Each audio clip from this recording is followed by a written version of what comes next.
सेवेसाठी पंथे राहते धरले पाठी ऐसी संतजकी क्रिया करुणे गावी तियांगी प्रसूत प्राप्त प्रसंगी सेवेसाठी निवडलेला श्रीमंत जगद्गुरु तुकोबारा यांचा चार चरणाचा सर्वांच्या परिचयाचा सर्वांच्या पाठांची रसा अभंग आहे।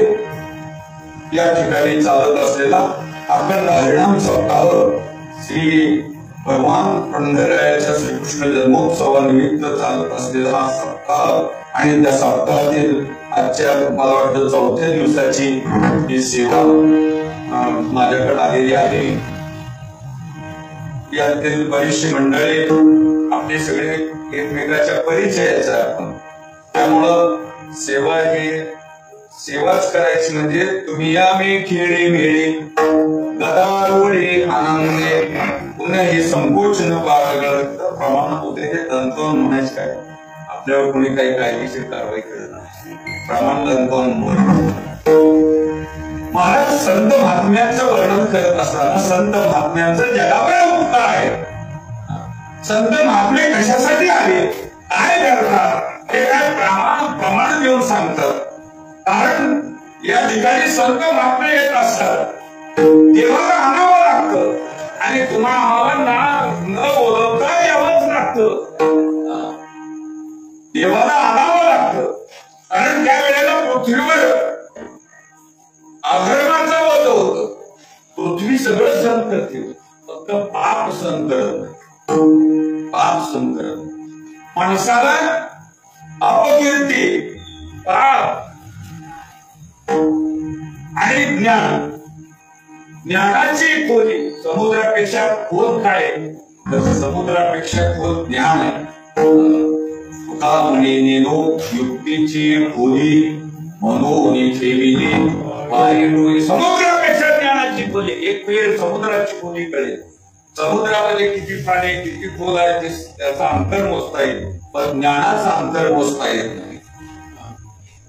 अपकीर्ती माणसाची वाऱ्यापेक्षा वेगवान आहे। वाऱ्याला कितीतरी वेग आहे पण वाऱ्यापेक्षा माणसाची अपकीर्ती वेगवान आहे।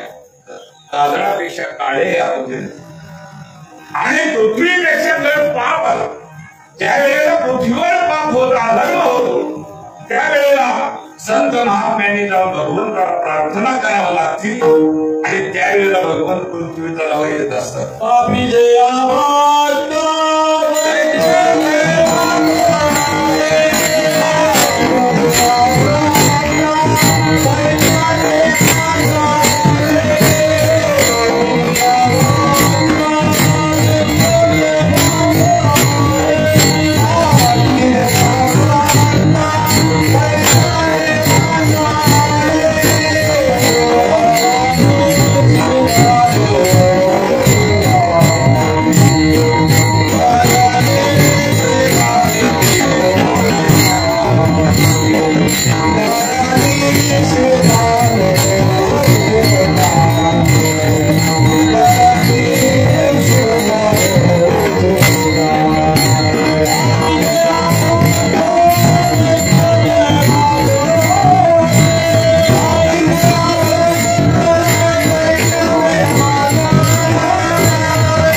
त्याचं वजन पृथ्वीला होत असतं त्याचं भान पृथ्वी सहन करत नाही म्हणून पृथ्वीला ज्या वेळेला भान सहन होत नाही त्यावेळेला पृथ्वी ब्रह्मदेवाकडे दारात जाते। वत्सरूपे पृथ्वी ब्रह्म्यापाशी जाईल नेत्रीवा येतोय सांगत असे बुडविला धर्म अधर्म झाला भार सोसवेना भार जाता म्हणजे भगवंताला आणण्याची प्रक्रिया जी आहे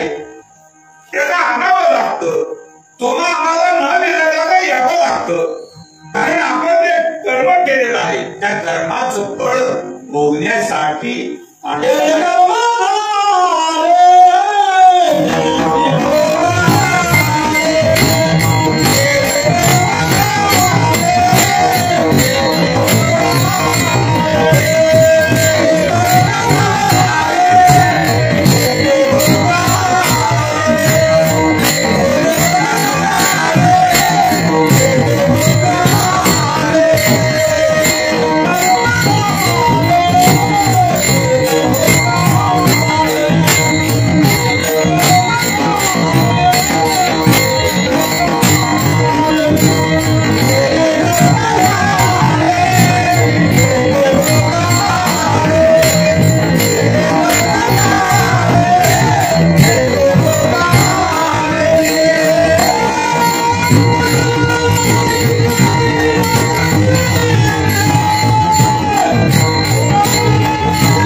आपल्याला वाटतं आपण कर्म करताना कुणी बघितलं नाही, पाप करताना कुणी बघितलं नाही, परंतु या आपल्याला रोज आपल्या वागण्यामध्ये कितीही तुम्ही अंधारात पाप करा त्याला अनेक साक्षीदार असतात.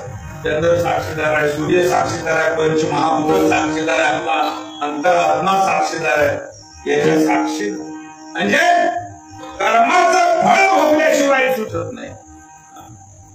आणि दुसरं म्हणजे आपण जे ऋण वैर हत्या आपण सहज वागत असताना एखाद्या बरोबर वैर करत असतो, एखाद्याची हत्या करत असतो, एखाद्याचं कर्ज घेत असतो, त्या तिन्ही फेडल्याशिवाय ते सुटत नाही.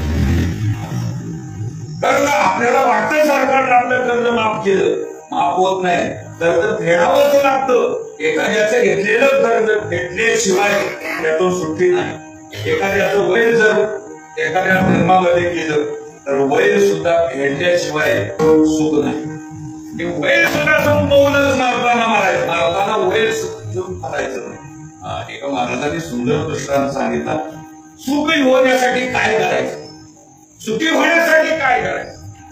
म्हणजे तुझं जास्त त्याच्या संग भांडण नाही, तुझं वैर त्याच्या बरोबर आहे, त्याच्या गावात पाया पड. म्हणजे रामात तर पहिला होते, पूर्वीचा काळ होता आणि शेजाऱ्याबरोबर भांडणं. आपले काय पाकिस्तानातल्या लोकांबरोबर असतात, आपली भांडणं म्हणजे शेजाऱ्याबरोबर. शेजाऱ्याबरोबर भांडणं सारखी सगळ्यात बरे शेजाऱ्याबरोबर. आणि महत्वाचं म्हणजे शेजारीचा आधी नाव येतो. आपण गेल्यानंतर पहिल्यांदा हातात जो राहतो तो शेजारी, मग नंतर मुलं मुली पाहुणे रावळे नंतर येतात, पण सुरुवातीला शेजारी पाहुणे येतात. म्हणून शेजार बरोबर चांगलं संबंध असलं पाहिजे. म्हणून आपल्या जुन्या वडिलांनी एक म्हण करून दिली, शेजार धर्म. शेजार धर्म चांगला सांभाळला पाहिजे. त्यामुळे शेजाऱ्याबरोबर. आणि पूर्वीच्या काळामध्ये पाईपलाईन वॉटर सप्लाय वगैरे नसल्यामुळं खांद्यावर पाणी आणावं लागायचं आणि खांद्यावर पाणी आणायला लागायचं. सकाळची वेळ आहे आणि सकाळच्या वेळेत तो शेजारी समोरच्या विहिरीवरून पाण्याची घागर खांद्यावर घेऊन यायला लागला आणि पाण्याची घागर खांद्यावर घेऊन यायला लागल्याबरोबर ह्याचं लक्ष त्याच्याकडे गेलं आणि त्याचं लक्ष याच्याकडे, म्हणजे ज्याच्याकडे आपलं ज्याच्या बरोबर वय आहे त्याच्यावर सारखं लक्ष असतं. आपल्या घागर घेऊन येणारा शेजारी तो त्याच्याकडे लक्ष ठेवून होता आणि त्या घागर घेऊन येणाऱ्याकडे लक्ष ठेवून ते जसा जवळ येईल तसा येणारा पुढं सरकायला लागला. तो जसा जवळ येईल तसा हा बी पुढं सरकायला लागला. हा पुढं सरकायला लागला की जरा पाय उचलून चालायला लागला. आता काय करतोय तुम्ही खांद्यावर लागलं का आपल्या पाण्याची? आपलं बरेचसे दिवसात उभे राहील त्याच्याबरोबर काय दगड घालतो का काय खून करतोय का आपलं काय करतोय काय नाही. तर जरा गाड्या घेऊन जरा धबधब चालायला पाय उचलून थोडी जरा पाय उचलून मागं चालला. ते माघारी बघायचं मागच येते, ही बघायचं माघारी मागच येते. दादर निघून घरात शिरलं, घरात शिरला ह्या बी त्याच्या घरात शिरला. घरात आला, घरात गेल्या कुठं फिरला, घरात आला माघारी फिरला. माघारी फिरलं घेणं साष्टांग दंडवत घातला. साष्टांग दंडवत घातल्यावर उठून त्याला मी कडकडून मिठी मारली. हा जो आनंद आहे, वय संपल्यानंतरचा जो आनंद आहे तो आनंद द्विगुणित होतो. म्हणून वय या जन्मी संपवलं पाहिजे. महाभारतामध्ये कोरोनामध्ये गजेंद्र आणि नकराचं वय आहे की कितीतरी जन्माचा आहे मागच्या, तो या जन्मात सुद्धा त्यांना ते वय फेडावं लागलं. हत्या केली, आपण एखाद्याची जर हत्या केलेली असेल तर त्या हत्या सुद्धा पुढच्या जन्मी तो आपल्या हत्या करत असतो. म्हणून हे कमी जास्त केलेलं कर्म फेडण्यासाठी आपल्याला या मृत्यूलोकामध्ये भूतलावर न विलासानं यावं लागतं, देवाला आणावं लागतं, आपल्याला यावं लागतं आणि संत महात्मे स्वइच्छेनं येतात. त्यांना कोणाचेही बंधन नाही, भय नाही जन्म घेता, मोक्ष सुद्धा हालो लागता. तुका म्हणे सत्ता, तुका म्हणे सत्ता करून तिकडे सेवी. जन्माला येताना भय नाही, जाताना भय नाही, जातो येतो आम्ही देवाचे सांगा. तुका म्हणे आम्ही वैकुंठ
कुणी आलं नाही किंवा आम्हाला कुणाचं भीती नाही येण्याची स्वइच्छेने आलेलं आहे. म्हणून संत हे देवापेक्षा जीवापेक्षा हे वेगळे असतात.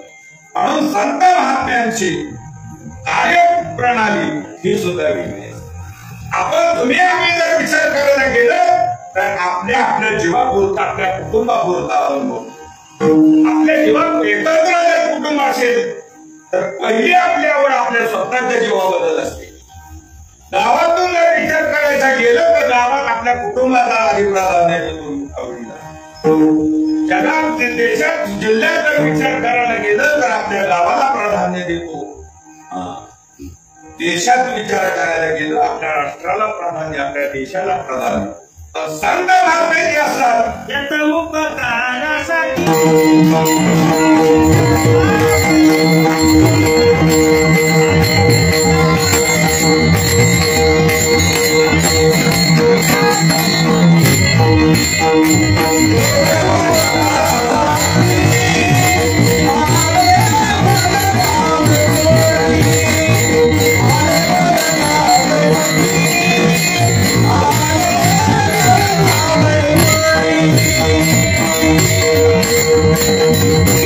उपकारासाठी आले घर ज्या वैकुंठी या ठिकाणी केवळ जनावर उपकार करण्यासाठी संत महात्मे आलेले असतात.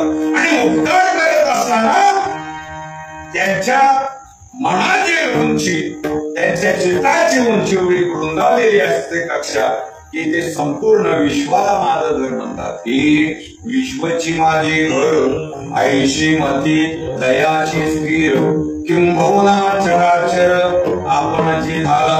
म्हणून पृथ्वी तलावर या विश्वात कोणीही दुःखी राहिला नाही पाहिजे, कोणीही दुःखात राहिला नाही पाहिजे. म्हणून या सर्व जीवांना सुख मिळावं हा एकमेव उद्देश. दुःखातून निवृत्त व्हावं, परमानंद सुखाची प्राप्ती जगाला व्हावी, जीवाला व्हावी हा एकमेव उद्देश संतांचा असतो. आणि त्यासाठी संत आयुष्यभर कष्ट घेत असतात.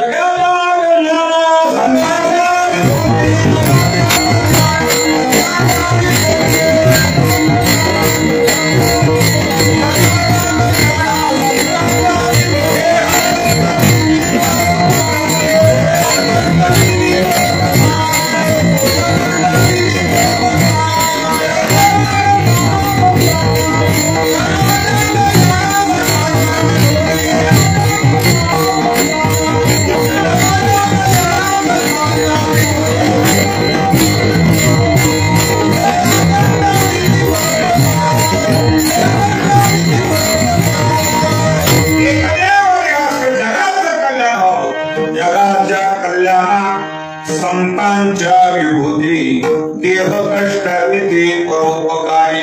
आपण कष्ट करतो, आपण देह कष्ट होतो. जन्मल्यापासून मरेपर्यंत रात्रंदिवस कष्ट घेत असतो. फक्त कुटुंबाच्या कल्याणासाठी आपलं एवढंच असतं. कुटुंबाच्या कल्याणासाठी त्याला जगाचं घेणं देणं नाही, भावकीचं घेणं देणं नाही, स्वैर्याचं घेणं देणं नाही, गावाचं घेणं देणं नाही. संत महात्मे तसं नाही. जगाच्या कल्याणात संतांच्या विभूती देह कष्ट विधी परोपकारी.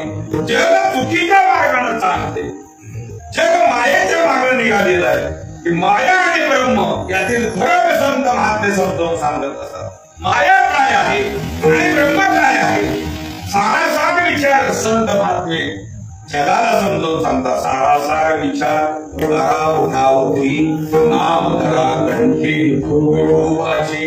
त्रिगुणात्मक जे आहे ते त्रिगुण सगळं आसार आहे. त्रिगुण आसार निर्गुण हे सारासार विचार आहे.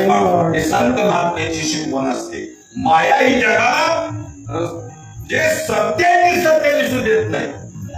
मायेच्या प्रभावामुळे जे झाकलेलं आहे ते प्रगट करण्याचं काम संत महात्मे करत असतात. प्रगट भूय बोले विश्वब्रह्मा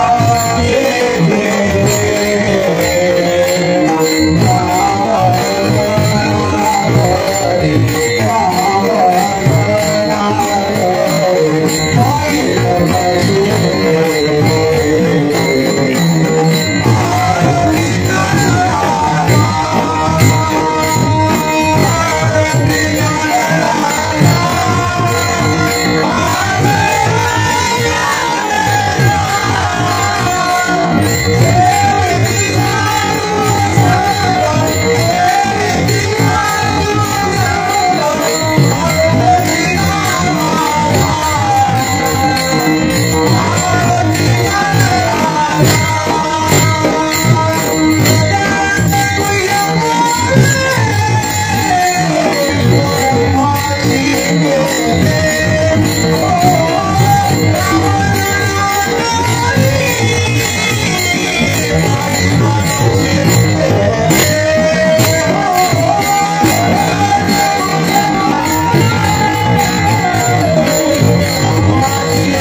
विश्व ब्रह्माचे केले प्राणाजन पायी प्रकारचे केले किंवा मस्तक केले माया ही सत्य आहे हे समजून देतो. माया अखेरपर्यंत जीवाला आणि ब्रह्माला एकत्र येऊ देत नाही. म्हणून मायेच्या पलीकडे ज्या वेळेला जीव जातो त्या वेळेला खऱ्या सुखाला प्राप्त होत असतो. माया कशी असते त्याचा थोडा दृष्टांत देतो. मागच्या 5-4 वर्षापूर्वी एक जगाला महामारीच्या संकटाला सामोरं जावं लागलं सगळ्याला. तुम्हा आम्हाला त्याला कोरोना आणि या कोरोनाच्या काळामध्ये कोरोना लय विशेष होता बरं का. कोरोना माणसापासून कोरोना येतो. चांगले मोठे महाराज लोक त्याच्याकडं ट्रॅक्टर ते लोक किंवा 200 एकर जमीनवाले लोक कोरोना म्हणजे राहणार इमेज मध्ये राहणारा आजार आहे. गरीबांना अजिबात येत नव्हता. आमचा एक मित्र जरा सर्दी खोकला ताप आला म्हणून डॉक्टरकडे गेले आणि डॉक्टरना तपासत तात्या विचारायला सुरुवात केली. जमीन किती आहे त्यांना 25 एकर ऊस किती जातो 20 एकर जातो किती टन जातो त्यांना दणकावून सांगितलं 1200 टन ऊस जातो. तपासलं आडवी लागून म्हणजे तुम्ही